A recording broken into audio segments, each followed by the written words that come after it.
Welcome to the third panel discussion series, Beyond Rooftop Solar. Tonight we'll be talking about siting for commercial solar energy generation in the greater Cazenovia area. And more specifically, we'll be talking about solar development on agricultural lands. My name is Jen Wong. I'm the Executive Director of CPF, and we have three panelists here with us tonight. Mikaela Ruiz-Ramón from New York, from the American Farmland Trust. Jason Mulford is here representing New York State Department of Ag and Markets. And Luke Gianforte, partner in Gianforte Farms, and an alternate on the Town of Cazenovia ZBA is here tonight as well. We'll do those of you who are veterans of this series, we'll run through a few nuts and bolts here, a few logistics, and then we'll get going. As you heard, the session is being recorded. As a reminder, please make sure that you place yourself on mute if you are not speaking, so that we can improve the audio quality for everyone. If your internet connection is unstable, consider turning off your video feed and just following the audio feed, or dialing in on a mobile phone for that audio. The format, each of our presenters will speak for about 12 minutes or so tonight, and we'll try to save lots of room for some questions and discussion at the end. You're welcome to submit your questions in the chat at any time. If you have questions along the way and you're worried you'll forget them if you wait all the way till the end. So please feel free to submit questions in the chat. If your question is for a particular speaker, if you can indicate that, that would help us out. So a little background on this series, if you're a newcomer to one of these discussions. As I mentioned, it's the third in a series of 4 planned events hosted by the Cazenovia Preservation Foundation, the Cazenovia Area Community Development Association, United Climate Action Network, and the Chamber of Commerce. As we saw a growing interest in activity with regard to commercial solar development in our area and began having conversations within our organization and with others in the community, we recognized that there was a broad range of opinions and also range of knowledge on the subject. So we reached out to some partner organizations and discussed the topic a little further, and this is the series that we're bringing to you tonight to help provide some additional opportunities for education and community forum around what is probably going to be the biggest issue in comprehensive and landscape planning in central New York for many years to come. The first session was held in late June. The goal of that session was to provide a broad framework and build a common base of knowledge within the community so that we could continue to engage in meaningful discussion and more detailed discussion about specific aspects of solar development. The second session was held later that year, focused on geospatial data tools developed by Scenic Hudson and refined for the Cazenovia area by CPF through a partnership with Colgate University's Upstate Institute. And the idea was to help consider some of the complexities around solar siting and support the town of Cazenovia's process of reviewing its solar code. If you missed either of those sessions, you can find recordings for those on the Beyond Rooftop Solar website, part of the CPF website. And we will post this session there shortly after the presentation as well. Tonight you'll hear from 3 presenters about some of the unique considerations related to commercial solar development on agricultural lands. We hope you find tonight's presentation interesting, informing, and engaging. Our first speaker tonight is Mikaela Ruiz-Ramón. She's the New York State Policy Coordinator for the American Farmland Trust. American Farmland Trust recently released a report on solar siting in New York State, and she's going to provide us with some of the highlights from that document. Mikaela, welcome. I'll take it from here. Thank you so much. I am so happy to be here with all of you this evening. Excited to get to talk about one of my current favorite topics, smart solar siting on farmland. So I'm gonna get my screen up here. We're good, Jen? Looks good. What's up? That looks great. Thank you. Wish they had like a little like check how it comes across on other screens. So as Jen said, I'm Mikaela. This paper was also co-authored by my wonderful colleagues, Samantha Levy and Ethan Winter. So I want to give due credit to them for their awesome work on this with me. It was a great project. So just as an overview of American Farmland Trust, if you're not familiar with us, we are a nationwide organization working at the intersection of conservation and agriculture and farm viability. Our New York office is based up in Saratoga Springs, but we work on statewide policy and also do a bunch of other projects across the state with our Genesee Watershed Demonstration Network in Western New York and our Women for the Land Learning Circles. So the three pillars of what we're about and what guides our approach to what we do is first protecting the land that sustains us, helping to promote sound farming practices, and finally keeping farmers on the land, recognizing that there is a huge intergenerational transition underway in New York. So we see these as the three pillars of making sure that agriculture stays strong and around for a long time to come. So a brief overview on just kind of where we're at with solar in New York. Many of you are likely familiar, perhaps in passing, with the Climate Leadership and Community Protection Act. This was passed in 2019, and it put several ambitious goals into law. Among them, 70% renewable energy by 2030, which is really driving a lot of solar development across the state. Right now, we're at about 27%, so a little less than a third, and of that 27%, the vast majority is coming from hydropower, with only about 3% really coming from existing solar energy. To get to 70% by 2030, we're looking at somewhere around 9 gigawatts of large-scale solar, 10 gigawatts for distributed generation solar, which is basically just to say there's going to be a lot of solar, big scale, small scale, everything in between. How much we really need at the end of the day is a bit of a question mark still. It depends on the electrification of vehicles, of buildings, of heating, and kind of various different industries that are trying to electrify. So we expect kind of the total energy that we need to go up by as much as 65 to 80% by 2050, which means that there's already a big need for solar, and it's probably just going to keep getting bigger. There's a lot in the pipeline already of projects that have been proposed, the largest of which at the moment is a 500 megawatt project in Genesee County. That's on about 3,000 acres of farmland. That's the biggest we've seen so far in New York. Most projects are a little bit smaller compared to what they're seeing out in the Midwest and Illinois, for example.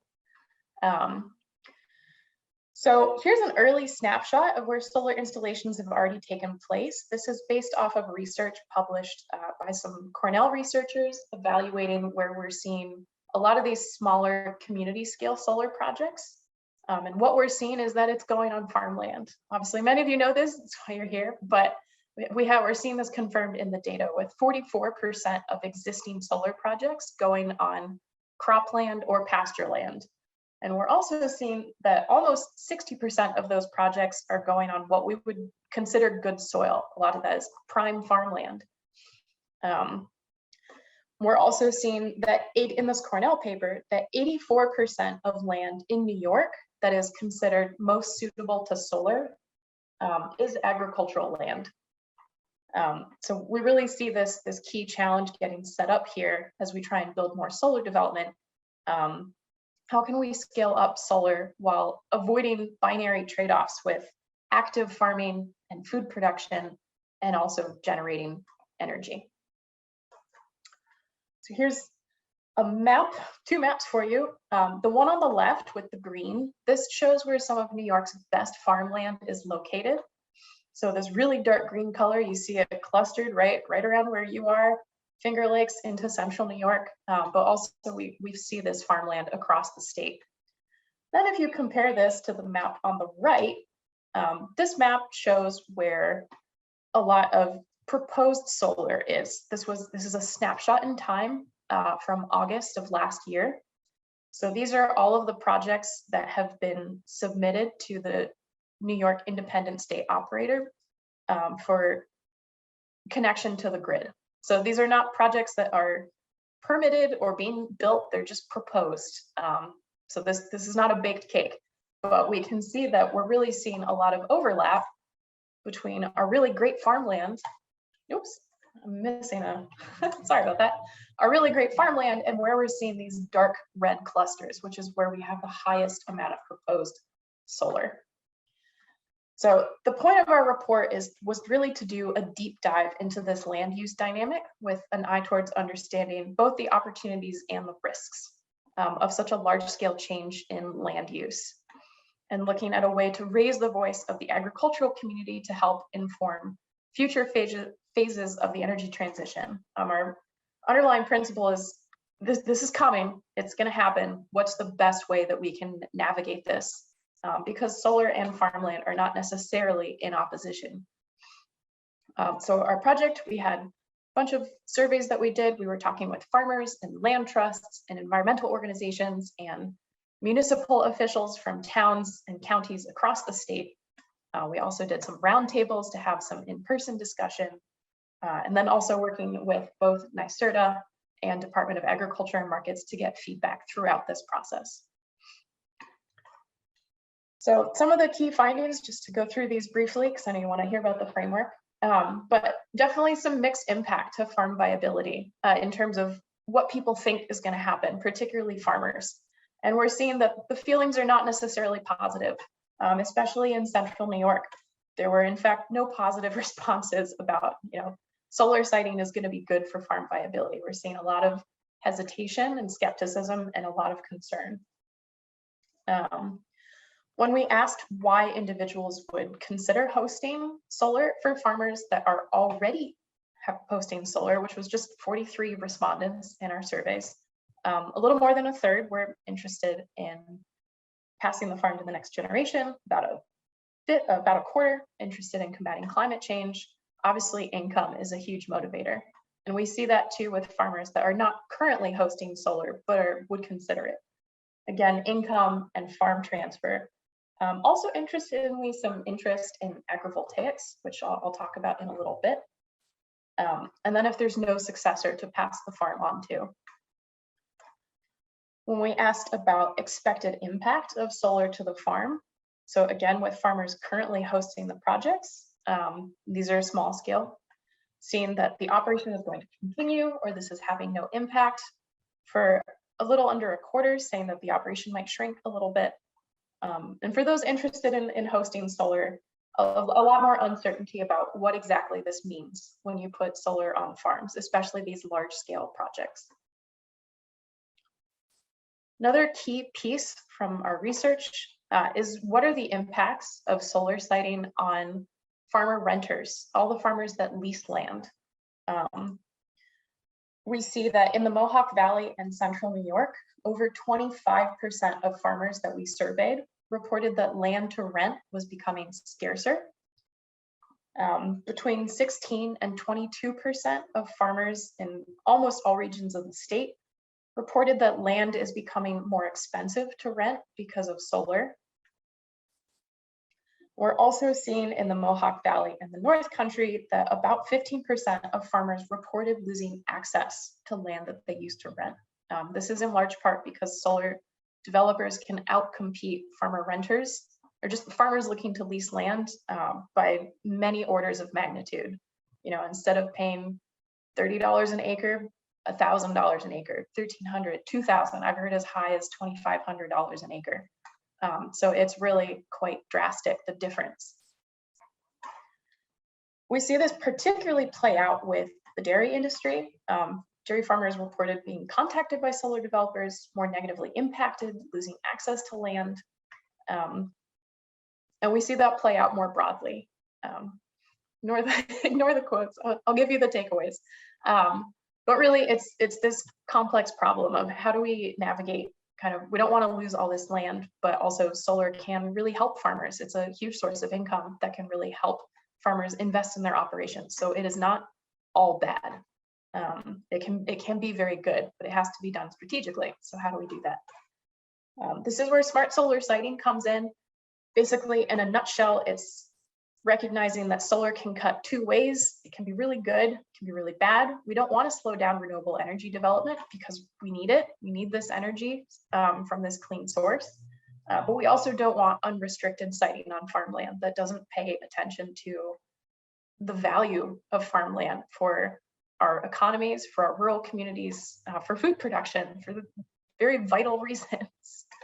So what we did in our report is we proposed a smart solar siting mitigation framework that had three parts. The first one was basically, let's classify solar projects based off of what soils they're impacting. We want to protect our best farmland. So the more of your project that is on this really high quality farmland, the higher the mitigation cost that you have to pay per acre. We think mitigation fees should be tied to the cost to protect farmland. The second piece is to say, all right, there's the stick, here's the carrot. If you are a solar developer and you are paying attention to cultivating healthy soils and good soils practices, if you're working with a farmer to design your project to support their operation, if that's agrivoltaics or if that's grazing of livestock, we really want to support that. Those are great things. We want to see those continue. And so you can get a discount on how much money you're being asked to pay as a fee for impacting good farmland.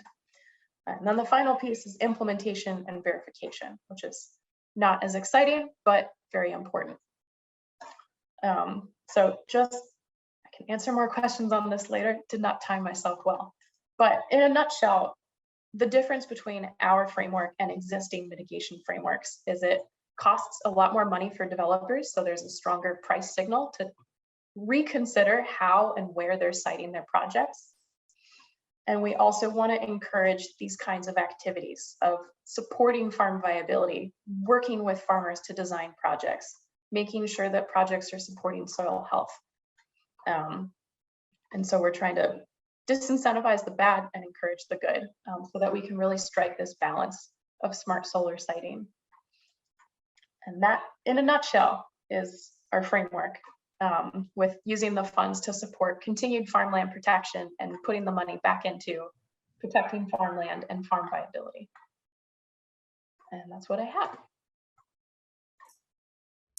Great, thank you very much, Mikaela. I'm sure we'll come back to some of those ideas a little bit and explore a bit more in the Q&A session. But before we do that, let's go ahead and move on to our second panelist tonight. Jason Mulford is joining us from the Department of Agriculture and Markets, Division of Land and Water. He's a senior environmental analyst there. And we invited him tonight because we wanted to hear a little bit about his perspective at being a representative of a state agency, and how is Ag and Markets reconciling the need for meeting New York State's ambitious renewable energy targets with its role in farmland protection. So Jason, we're looking forward to hearing from you. Okay, good evening, everybody. I have a detailed presentation prepared for you, but I believe that I have only a portion of it, but we'll try to wing this and make this work. And I am trying to start from the beginning there. We all recognize probably this information, the Climate Act, and the ambitious goals. And we don't need to spend much time on that. Understandingly that last year, an additional, I believe it was 10 gigawatts was proposed to add to this ambitious level. So we have a lot of work to do. First, I guess we should introduce my team. And I've been promoted to principal, so I'm the principal environmental analyst. And I have a staff of the Farmland Protection Working Group.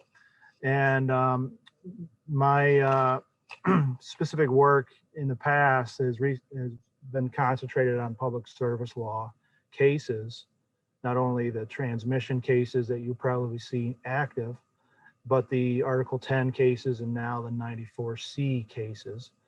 The other more important for or more applicable to this group may be more of the 305A cases, or the 305 cases that would be the notice of intent, and that would be for projects 25 megawatts or less.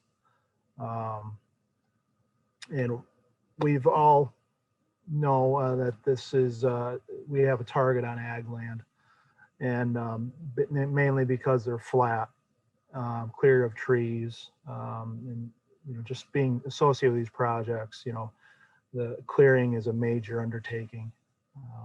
In construction, we've cleared 3 projects to date on large scale renewables. Obviously it's not bait, it's bat issues. The previously disturbed label that's put on ag land also is enticing for solar developers. I guess it's controversial to some degree. Rotational cropland does limit the threatened endangered grassland bird habitat concerns and wintering raptor concerns if it's rotated frequently. Also, well-drained characteristics are attractive. It reduces the wetland impacts and wetland mitigation. And obviously the close proximity to transmission lines, and in this case, distributed energy or 3-phase energy. So our stance has always been pretty much the same on any conversion, but our agency is tasked to preserve agricultural land for the production of food and fiber. This is the New York State Constitution. We've referred to this several times in testimony. Again, in ag markets law, it says the same thing in a little bit more words, but again, it's we see that there's a lot of ag land in jeopardy being lost, and we want to preserve it. That leads to a host of other issues. In concert with both of those pieces of legislature, our basic citing goal is to preserve the highest valuable soils, agricultural soils for food and fiber. When we get to citing, it can be a little tricky. Obviously, we have the New York State Certified Agricultural Districts, and this is Montgomery County. And this is a representation of the ag districts in this county. It's really heavily farmed, and we see assortment of projects here that I've labeled. But as far as citing goes, Ag and Markets also looks at the prime farmland, and this is similar to what was presented before. This county has very little prime farmland. So in the past, we've cited projects or approved projects that are largely acceptable because of the amount of, or the lack of prime farmland, also known as mineral soil groups 1 through 4. This slide is just to recognize that as much as the CLCPA initiatives are pumping out tons of money for solar and wind initiatives, energy storage, there's a lot of money being spent in ag, and Ag and Markets hosts a variety of grants, and may not be well understood, but we're essentially a parent agency for the soil and water conservation districts, and those programs and grant opportunities are distributed throughout the districts to apply for and receive state funding, and that happens through our division of Land and Water. So I don't want to talk about the large scale projects. I believe we're more focused on the smaller scale, but This is the law where it discusses that ag and markets is a statutory party, like similar to 94C. I think the priority for this group is to discuss the notice of intent process that's in the 305 ag and markets law. 25 AA is ag district, and 305 under that is the where we talk about ag, the notice of intent. Basic qualifications are: it has to be in with the ag district, it has to be greater than an acre, and it has to have some sort of government funding. And in these cases, that's NYSERDA. Basically said that there is a process. It's a 60, we're supposed to be notified 65 days prior to the construction or an action. And then we have a 30-day window to respond as far as if an application's complete or incomplete. And then there's another 60-day review periods. The problem with this program, and I've talked to a lot of folks that wonder why we can't have more authority here, is that NYSERDA informs the department of these projects because they are the agency funding a considerable amount of money to these projects. And their defined action is actually when they issue payment and not when they award a project. So, and a lot of times, by the time we get a chance to review projects, the location of the interconnections to the utility grid, that's all been nailed down with the utility. And, you know, citing or alternative locations of redesign of facilities obviously is kind of set in stone at that point, and we don't get a whole lot of traction when we come at the 11th hour and say, no, we want you to move it across to the less productive ag field. So there's some issues with the program, but that's where we would encourage municipalities to get us more involved with the seeker process. We don't see a whole lot of feedback from the EPF, the EAF. So that's what we've been telling municipalities. Get us involved earlier on so that we can make citing suggestions. I just threw this in because it was one of the slides that was lacking, or I lost apparently. NOI tracking, we've been doing this since 2019 when this law came into effect. Since then, we've recorded 320 projects in the ag district, which totals about 8,900 acres, and 36% of that has been in a prime farmland or mineral soil groups 1 through 4. Now, this doesn't count all of the solar projects on ag land not in the ag districts. And we did some investigation from utilizing the Speedy's general permit, the construction general permit from DEC. We identified 113 projects that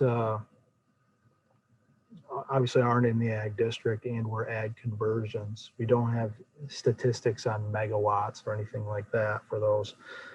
Aside from that, we have the large scale renewables, which to date is 36 projects of solar. And that's concerning the Article 10 and 94C. And that's over 6,000 acres to date. And with all of these calculations, it's not really considering the orphaned agriculture areas, the corners of the field and the setback areas that aren't typically considered the facility footprint.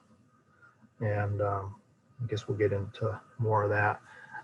A takeaway is you know, we calculated it's very rough and using a very generous conservative 5 acre multiplier. It's like 25,000 acres so far, but that's not involving those orphaned ag areas or environmental conservation law mitigation lands. And so we're still generating numbers on that, but considering 25,000 acres and the past 8 years, talking to our conservation easement professional here in the office, he's been working on agricultural conservation easements for 26 years, and we have yet to complete 100,000 acres of conservation easements. Now that's not counting Farm Bill or anything like that. It's just state conservation, like FPIG.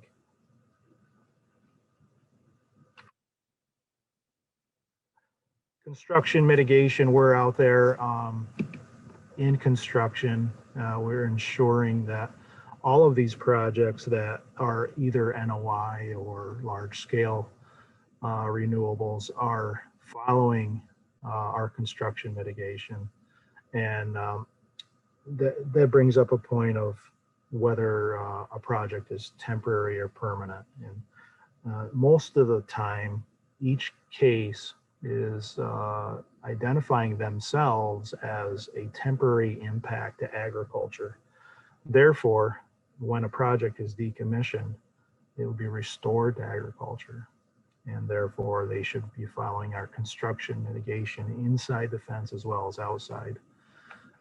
There's links to our website here, but generally, these are the areas that it covers.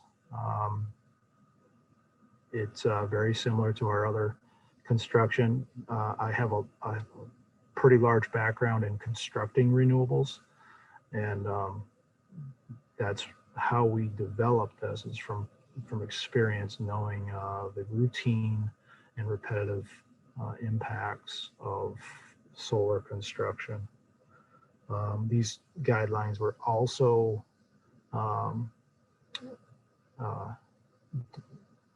written with NYSERDA's partnership. So we together agreed upon these guidelines and have published them, and they are utilized on all ag district and large scale renewable projects. So I just jotted down, this is a few missing slides here that I just did while Mikaela was talking. High level concerns, temporary versus permanent. We've discussed that. Farmers versus farmland. We're in an awkward position here because we're attempting to preserve farmland, and that often contradicts what the farmers want or the farm operators want. So in the eastern side of New York, we're seeing that we have that contradiction, where in the western part of New York, where it's more of an issue of evicting rental farmers. And that most recently has happened. And there's concerns not only with farmers being able to generate what they need for commodities, but also their nutrient management planning, and spreading of manure. And it makes things very complicated. Solar developers out competing farm leases. Again, that's very similar to the eviction. When you're getting $1,500 to $2,000 an acre for a solar lease, that's pretty good change for a 30 to 40 year project. Environmental conservation law mitigation, primarily grassland birds and wintering raptors is a growing concern, and which ties into the AGM mixed signals, and rightfully so. We try to push these developments outside of the prime farmlands, but when we go into the less productive farmlands, it has an accelerated or elevated construction mitigation awareness for subsurface drainage, and that also gets into the environmental conservation law, because these lands are primarily grass. And so that's the grassland bird mitigation that has to be followed, and which has doubled project sizes because of the need for mitigation. So there's some issues between that. One of our most acceptable projects was is the highest converter of agricultural lands, but it was all low quality, low productive ag lands. So I always put it to my my higher ups here in the department to say, well, is this what we want, or do we still want to push for the prime farmlands? Now, we talked about setbacks a little bit. I believe, oops, excuse me. This kind of illustrates the setback issue, where we have an array developed, and there's just a ton of setbacks for municipal use, and also shading setbacks. And all this land is, in theory, could continue to be utilized for agriculture production, but we haven't seen that as of yet. A lot of times this is idle land, and it's the whole parcel is converted. And finally, co-use. If I haven't gone over my time yet,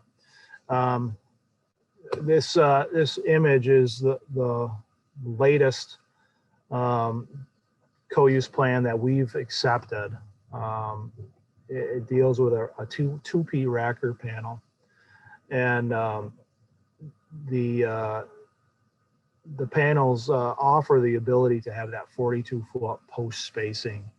And in that, within that condition, this co-use plan is offering the production of crops and manure injection, where other infrastructure with less a reduced spacing hasn't been able to do. So this is setting the bar pretty high in our respect, and we would like to push this, throughout the state, and use that as the example. The general message on co-use is that it must produce a commodity, and I think a lot of them are not, and there's a lot of proposals with conservation practices which are encouraged, but that doesn't mean it's a co-agricultural use. Things like carbon sequestration, and those are great great conservation practices, but unless you have a commodity, it's not ag. Apiary and pollinators, they go hand in hand, and we encourage apiary, but we're really focusing on a use that utilizes the soil resource. So crop production or hay production, that's kind of the target goal. And grazing is a wonderful idea. I think we've been stereotyped that we don't like sheep. That's not true.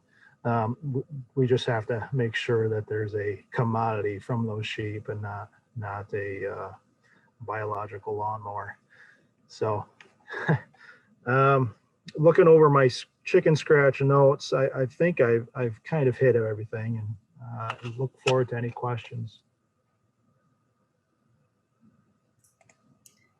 Thank you so much, Jason, and thank you for rolling with a presentation challenge, and sticking with us tonight. Our third speaker tonight is Luke Gianforte, and he's a partner at Gianforte Farms, and he's also, as you know, many of you know, an alternate on the Town of Cazenovia Zoning Board of Appeals. So Luke and I are going to do a little, as opposed to a presentation, we're going to do a little question and response for you tonight, and then we'll lead right into a broader Q&A session for all of our panelists. So first I'll welcome Luke and I'll let him introduce himself and his background a little bit. Thanks for Thanks, being with Jen. us tonight. Yeah, it's nice to be here. My name's Luke Gianforte, and we operate Gianforte Farm. We farm about 800 acres here in town of Cazenovia, Sullivan, and Manlius. It's all certified organic and producing a wide range of different crops on different lands. So that's kind of what we do. And are you farming on all owned property or on a combination of owned and leased properties? We're on a combination of owned and leased properties. And I think that's one of the things that was mentioned earlier and kind of a big issue with this solar. I looked up some statistics, and in the United States, 54% of all the cropland is rented land. So the majority of the land that people operate is rented. And I would say that I would estimate that that holds true in Madison County as well, if not a little higher number. And many of those landlords are non-producers or don't have an agricultural background either. So that it brings a whole nother level of complexity into siting solar on farmland when you throw that in the mix. Right.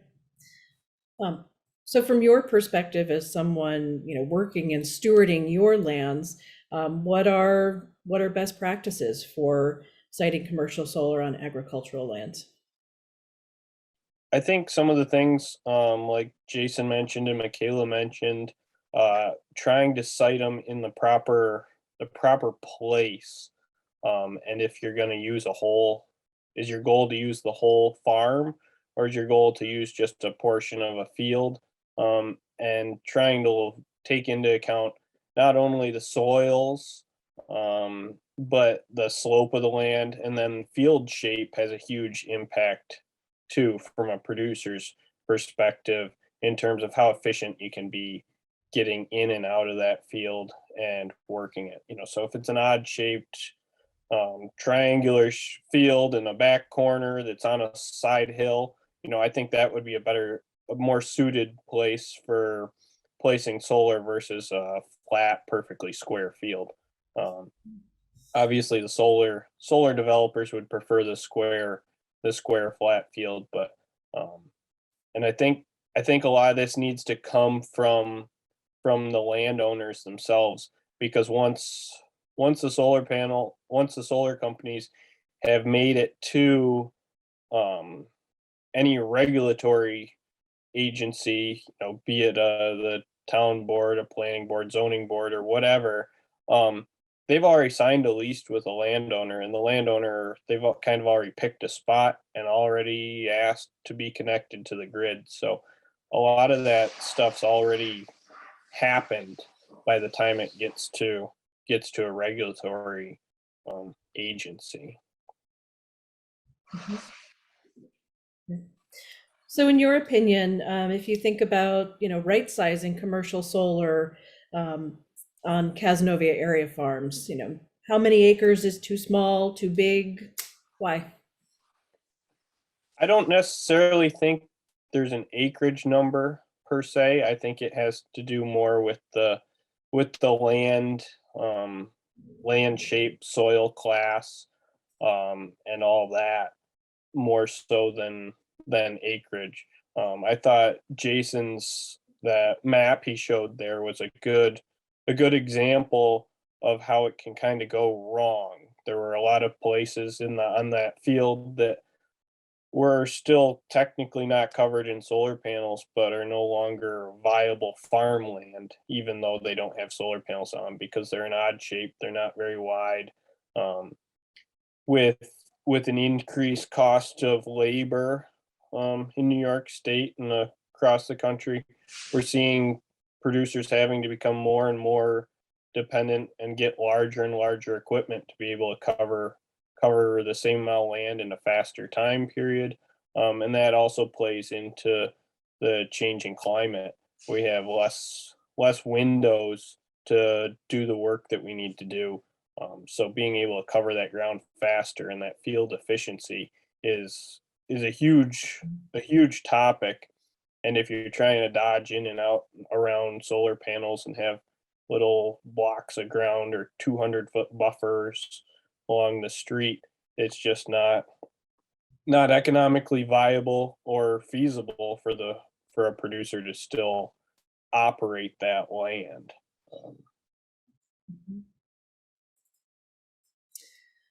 So as someone who is managing farm property in the Cazenovia area, can you give us a little snapshot on, what's happening here on the ground in Cazenovia in our community? What kind of pressure are farmers under to sign leases? How do you have a sense for how many farmers are interested and why they're interested or why not? I think a lot of it depends on the grid and the infrastructure, as to if you've been approached or not. I'm sure most people have been approached that have suitable power infrastructure at the road, that has the capacity. Approached many different ways. There's been plenty of letters sent out, draft letters or boilerplate letters asking for interest, and then the draw to the farmers, it depends on what position they're in.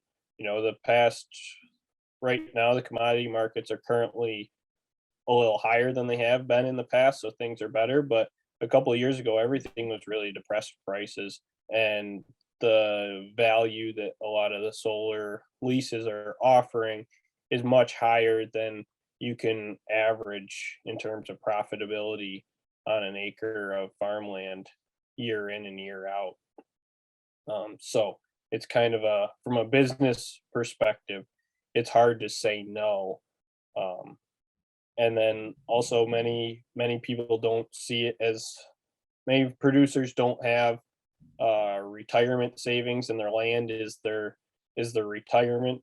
And so this way is a way for them to keep their property, and generate some revenue without having to do the work. Or if they don't have a next generation, another way to do something, as some people view it as another crop. So that adds some tricky parts to it, and it kind of ties back to the rented versus owned land. A landlord maybe can get, I probably 10 times the amount of rent from a solar developer as they could from a farmer. And for them, if they're really looking at it as a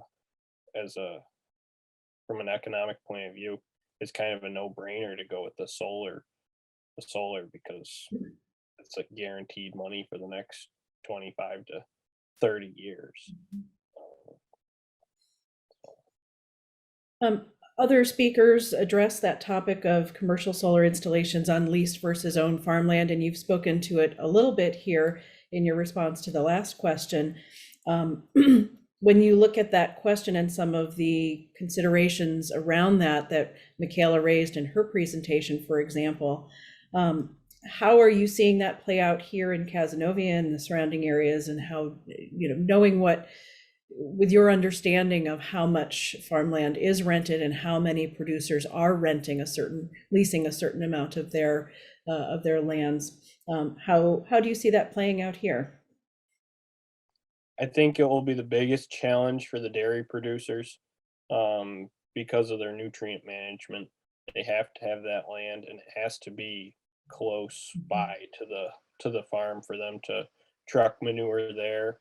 And so when they lose that land, it's just not economically viable. They may be able to pick up more land to feed the cows 10 miles away, but it's just not viable to move the manure that far. And they really need to be mindful of their nutrient management, which they all are, in terms of where the best place is to put it, and that prime farmland can produce more crop, and therefore it needs some more nutrients. So they can move more manure onto that land than other land. But if they don't have anywhere to put the manure, it really limits their operation, and you could see farm size start shrinking because they just have nowhere to go with it.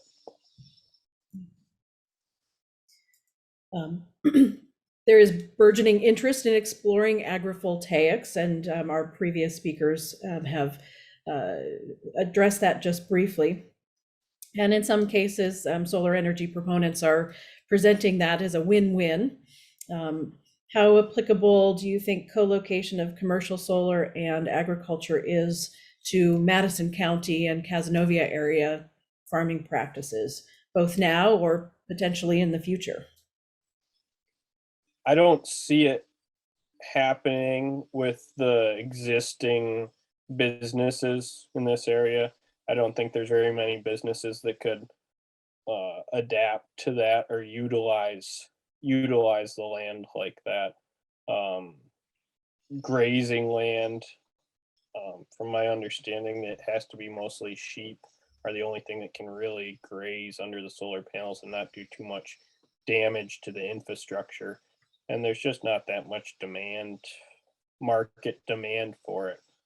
I think it creates opportunity for producers to start businesses using sheep or something like that to graze under them. But I don't really view that as an agricultural commodity, as Jason was referring to. It's not really producing an agricultural commodity. It's more creating a business to provide a service to a solar developer using livestock. So I struggle to see that really becoming feasible on a larger scale. A small project here or there may be possible, but on a larger scale, I don't see it happening, in my opinion. Before we move to the broader Q&A session, is there anything else that you'd like to comment on tonight, Luke? Either other things that you'd like to share with this group, or some comments on Mikaela or Jason's materials? I thought I've read through Mikaela's report, and I thought it was a really great report. And I would encourage anyone else interested in it to look through it. I think they have a lot of great data that Mikaela touched on, and some really good ideas on how to protect farmland while still meeting the state's climate goals. Thank you very much. So at this point in the presentation, I'd like to thank all three of our panelists. Thank you, Mikaela, Jason, and Luke. And we'd like to open it up to all of you for some questions from the audience. And I noticed that Mikaela just posted a link to that recently released American Farmland Trust report into the chat. We will also post a link on the Beyond Rooftop Solar website when we post the recording of this session as well. You're welcome to, if you have questions, you can submit them in the chat. If your question is for a particular speaker, then please indicate that will help us out. Or you're welcome to use the hand raise feature or unmute yourself and ask your question. I got a question actually in the chat that I wanted to address during this portion. Perfect. Someone sent it in earlier. The question was, can I explain more about mitigation funds and where they come from? And would local governments have control over these funds? So to answer your question, the mitigation fees would be paid by solar developers depending on the number of acres of prime farmland that they're impacting. And what we propose is kind of that money. So Our framework we designed with more of the state level policy in mind. So our intention would be that the mitigation funds would be collected by NYSERDA, who already collects mitigation fees, but our system is just, our fees are a bit higher, and we tie the cost to farmland protection so that the money that is being collected can actually be used to mitigate the impacts to farmland in the region that is hosting the solar project. So we collected by NYSERDA, and we recommend that most of this money should be earmarked of basically, this is for farmland protection. You know, we're impacting farmland. Now we're going to turn this money right around and protect farmland and try and keep that money as locally as possible. There are couple different ways that could be done to do that. Either, you know, earmarking it for REDC regions. So, you know, money's coming from Central New York and it's going right back to Central New York. Or yeah, so that is kind of how we go about it in the report. However, when it comes to local applications, one piece of it is that there should be some money put aside for agricultural viability, because it's wonderful to protect farmland. Farmland protection is great. It's our bread and butter at AFT. But also, you know, farming needs to be a business that can still exist in a community, and it's important to invest in, you know, succession planning, farmland protection planning, land access, transfer, all of these pieces that keep farming communities healthy. We could definitely see that being a place for, you know, local entities being able to apply for a piece of that money to say, look, it's our community, it's agriculture right here in our back door. We want to support it. Here's our plan, and being able to use the money that way. Obviously, a big priority is spend it as locally as possible. The whole point of mitigating impacts is to actually mitigate the impacts to the best of our ability. So things like county IDAs, county farmland protection boards, we're thinking more locally about host community benefit agreements, how the taxes are structured with the pilot agreements for solar projects. These are also ways to take funds and use them to mitigate impacts to farmland and reinvest in agricultural viability. So there's a little bit more detail on some of those options in our report, but that was our thinking.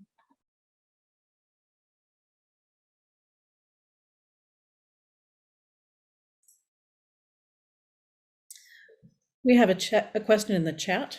Europe is moving forward on agrivoltaics. How well is Cornell or other land grant universities getting involved in research and implementation? Any of our speakers like to address that? I can attempt, let's say that. We have seen some Cornell pilot studies, and but where we've seen them is on very small scale, and the growing trend across the state is to have larger scale renewables. And so as Luke was discussing the feasibility of having thousands of sheep across New York State may not be that feasible. I do know of other studies in other states, not Cornell. In Vermont, they had a pilot study dealing with cattle grazing, which was very effective, but it was only a 5-acre array. Again, it's just very small scale, and the infrastructure for that particular type of a foundation is quite costly, and solar developers currently haven't explored that. The most recent co-use plan that we've looked at, it's a pilot study, and we approve, although we don't like pilot studies, we approved it just so that we can get the ball rolling to see if this can actually be feasible. And this is the situation where I said it has a 42-foot row spacing with single access row tracking panels, using manure injection and growing crops. It sounds nice on paper, and we would love to see that it either worked on a large scale dairy. This project involves 770 acres available for co-use. And if it works, it'd be very encouraging. If it doesn't, we're going to learn a big lesson. So there's a lot of ideas for co-use, but there's been very little actually implemented on a utility scale.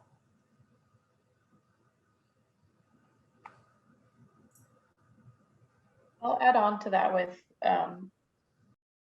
a little bit of extra information too, in case folks aren't as familiar with agrivoltaics. First of all, the names get used interchangeably. You might hear agrivoltaics, you might hear dual use, you might hear co-use. They all kind of point to the same idea of solar energy generation and farm production can happen at the same time on the same piece of land. But they kind of point to different levels of intensity, with agrivoltaics tending to mean kind of crops, basically, under the panels or in between panels. But one of the reasons it's so challenging to implement on a large scale, as Jason was pointing out, is basically it comes down to cost for the developers because of the amount of steel required to build the solar arrays in a way that allows farming activity to continue. Because you might need your panels to be higher so that you can accommodate, a cattle grazing underneath, which means you need more steel to raise them up that high, or you need to space them out so your project area is bigger so you can get the same amount of energy production that you need. So those are some of the reasons that it's challenging. But that being said, as was pointed out in the chat, there is research looking at how do we graze cattle and not just sheep, recognizing that so much of farming America is dairy production and beef cattle, and that this is really what agriculture looks like in America. And also, how can we have combines underneath agrivoltaic systems? So that is some of the research that is being done both in the US and abroad. So this is kind of the early stages of a new and developing field. So just a little extra context, those are some of the challenges. And as Jason said, it's in the beginning phases, but it does have potential and it needs research to come up with a definition that works to make sure that, farmers need to be a part of this equation. You don't just want woolly lawnmowers running around, but also that we are defining this in a way that makes sense, that pays attention to research, and at the end of the day, there's going to need to be incentives for developers as well to cover the additional costs, which is the other half of the equation. Great, thank you very much, both speakers. Other questions from the group?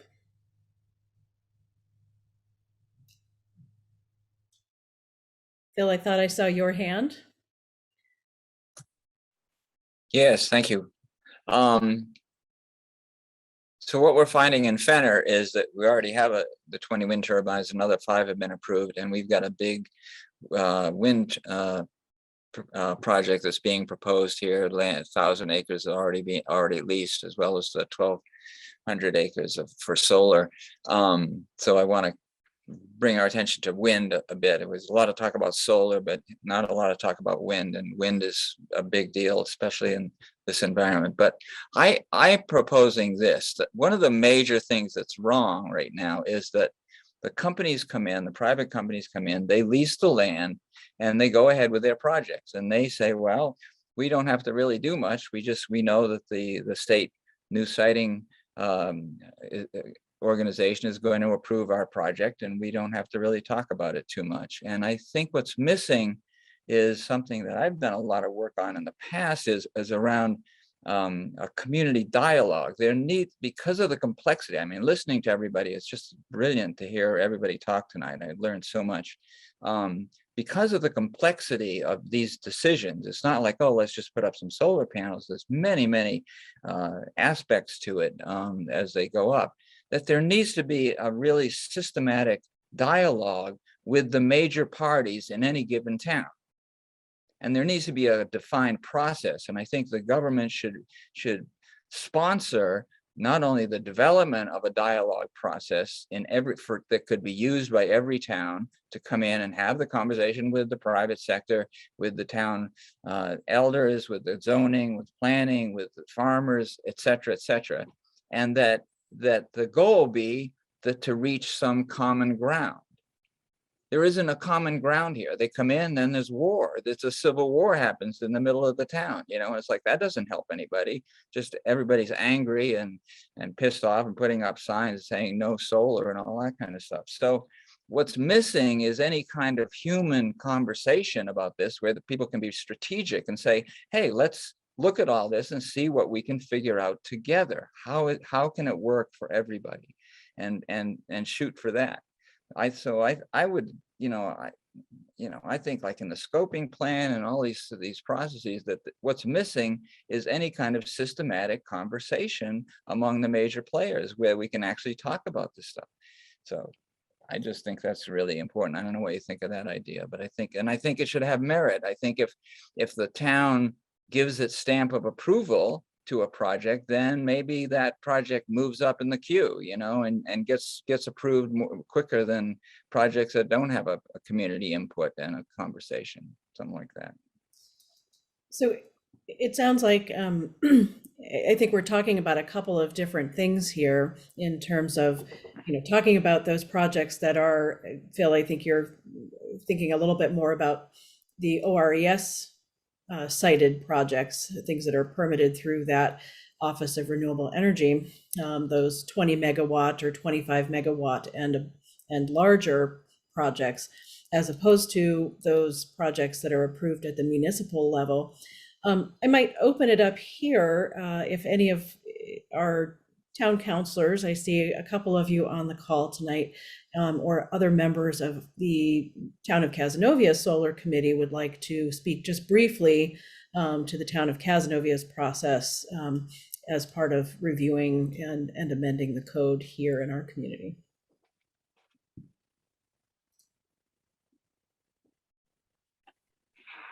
Well, first, this is Bob Ridler. I'm on the town planning board, and also I was a member of the solar committee, which worked to prepare our solar law and solar guidelines.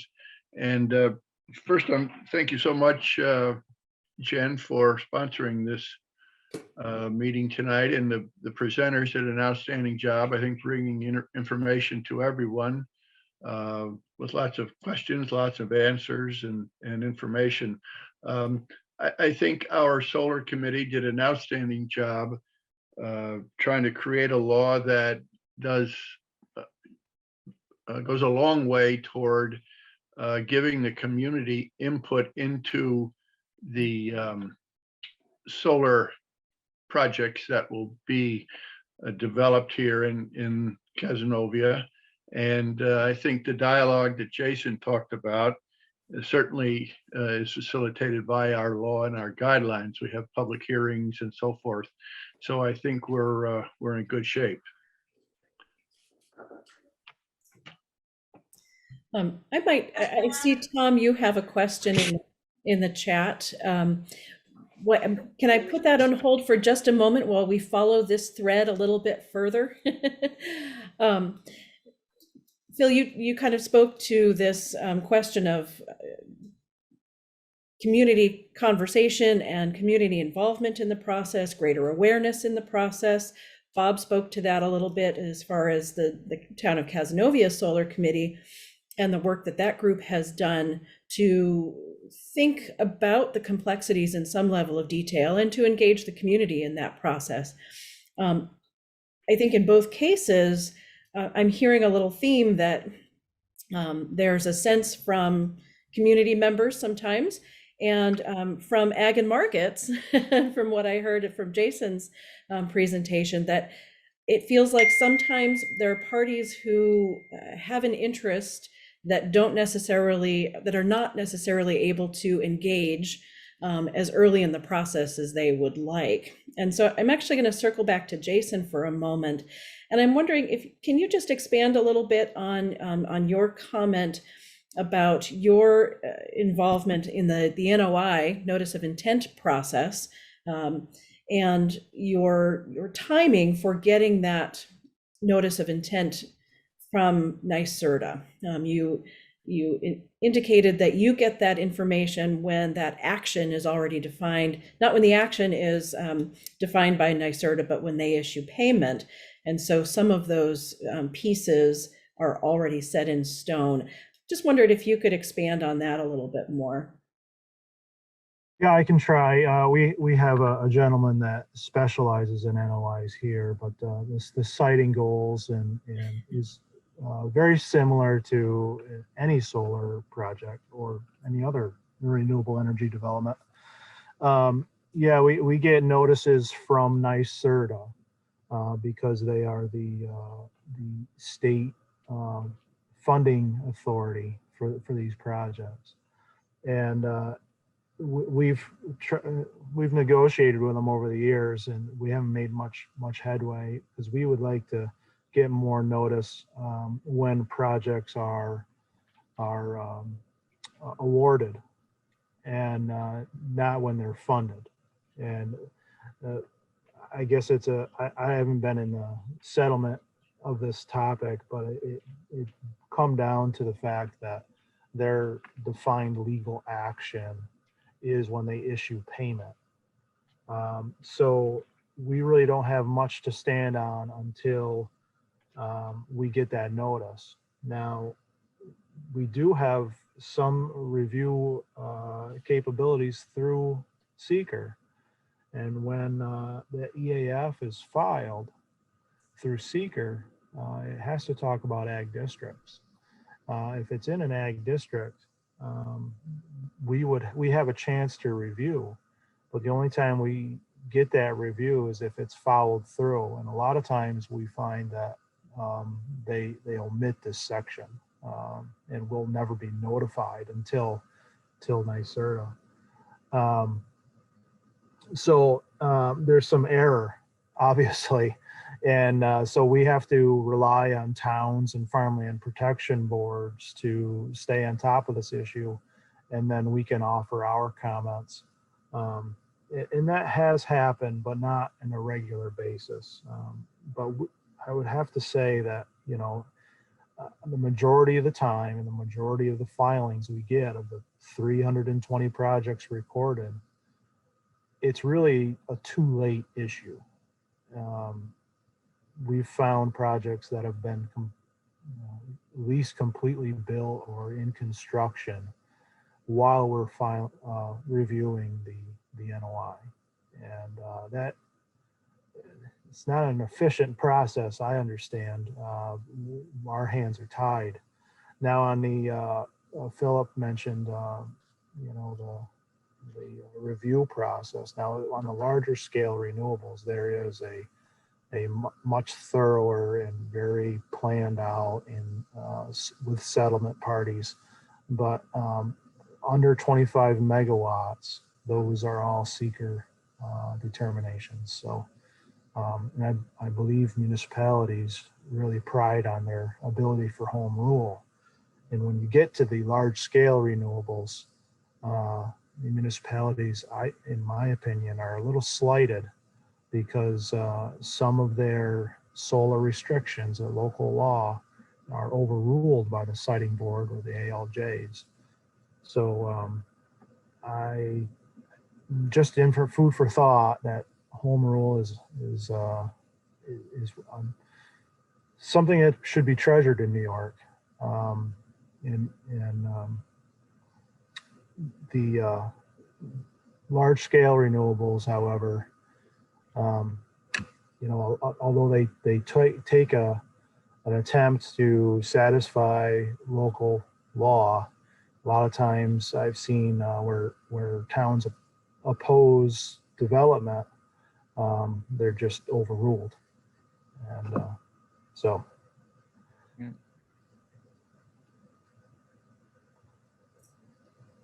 Well, it turns out Tom's question was very much along the line of of what we just pursued. But the second part of your question, Tom, does Ag and Markets have veto power over NYSERDA's project proposals? No, not really. There is a process, but one state agency fighting against another state authority isn't likely to happen. Um, I have never seen it anyways. It's as much as, ag and markets, we want to preserve farmland, we have to have the intent of the state as well. And so it really hasn't got to that level yet. Although some of us wish it would at times. No, we don't have veto power. And then last question that I see in the chat so far is also related. This is from Lori. Isn't the awarding of projects by NYSERDA a matter of public record that ag and markets can access? So I believe even the awarding in the initial stages is a matter of public record, yes.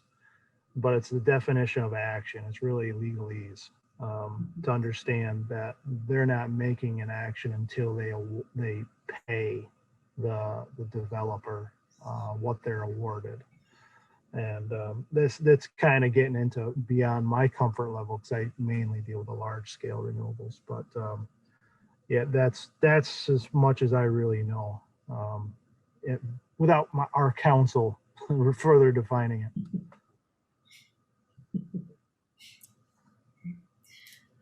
Any other questions for any of our panelists this evening?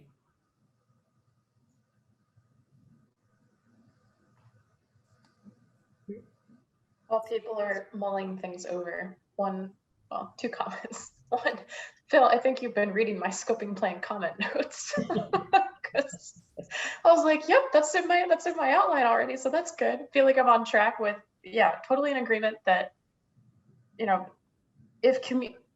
definitely, how can we support least conflict citing processes? If communities can agree on something, that should absolutely get moved up the queue as a priority for citing if it has pre-existing support. But the piece I wanted to chime in with was more of a advisory to keep your eyes peeled in the coming months, because there's going to be a new round of solicitations for energy project proposals from NYSERDA.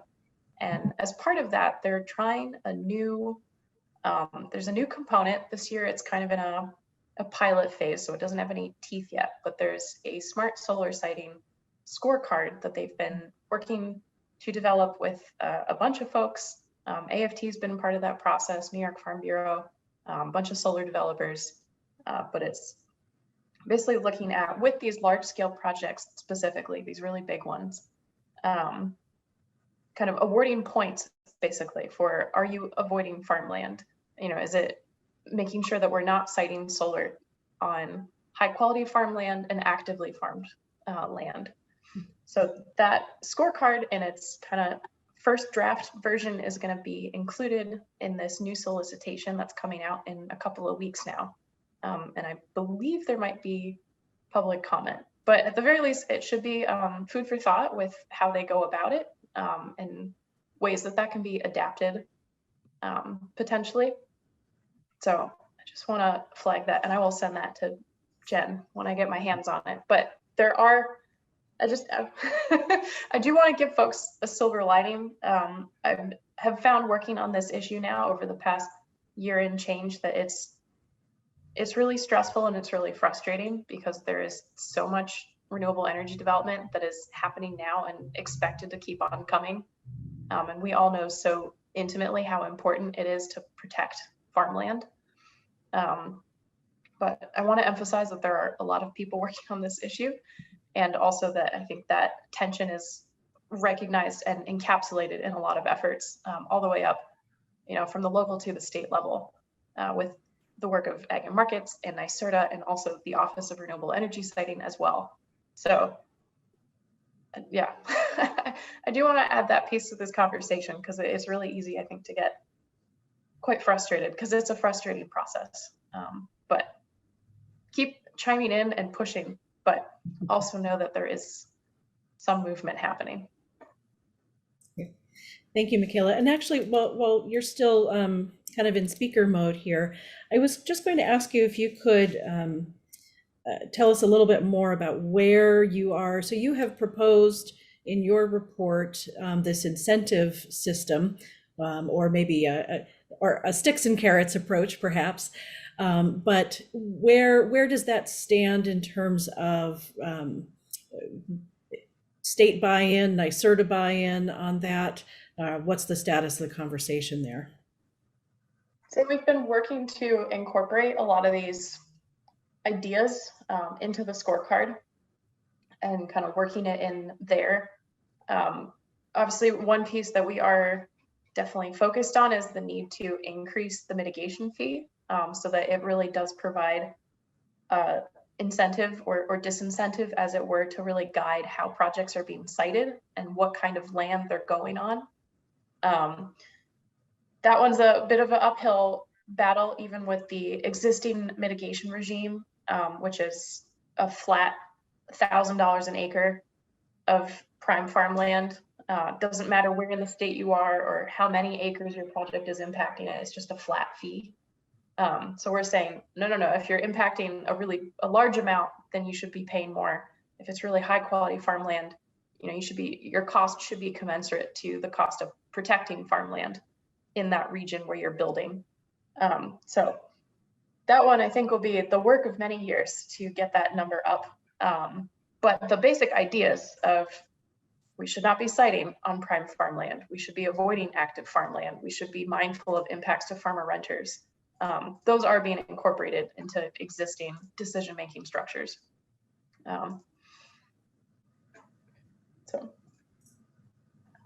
Great, thank you very much.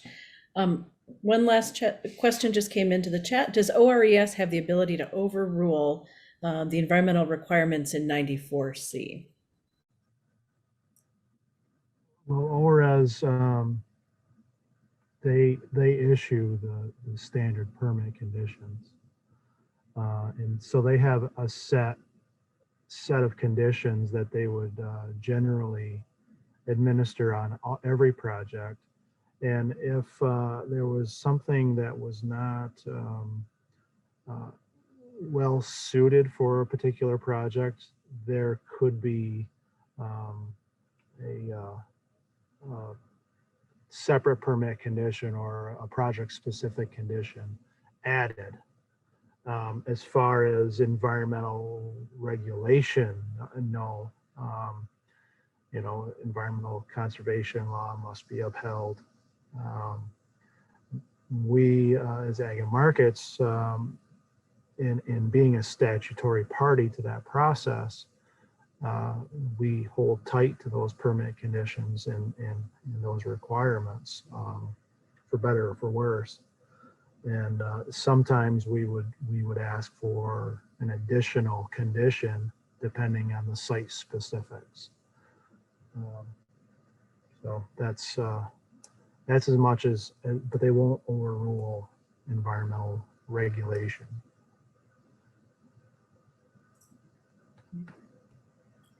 Thank you very much. I think we're going to wrap it up here because I'm mindful of the time and our speakers' time tonight. But if questions arise as you've had a chance to think about some of this, feel free to email them to me, and we'll be happy to kind of reach out to presenters and see if we can seek an answer or continue the dialogue. So I thought before we close tonight, I just want to give you a little primer on what's next with regard to thinking about commercial solar in Cazenovia. We are hosting one more event that's planned already in this series. That will be next Thursday evening, April the 28th at 7 p.m., also via Zoom. That session is more focused on the economics and industry perspective on considerations relating to the siting and municipal level permitting processes for commercial solar projects less than 25 megawatts. Okay. So we'll consider things like project scale, incentives, site constraints, mitigation measures, how those play a role in project viability. And it will also outline the basics of pilot agreements, which is payment in lieu of taxes, host community benefit agreements, and decommissioning requirements. Our speakers for that panel will be Phil Hoffmeyer, Associate Professor and Chair of the Environmental and Renewable Resources Division at SUNY Morrisville. If you joined us on the first session, you heard from him during that session as well.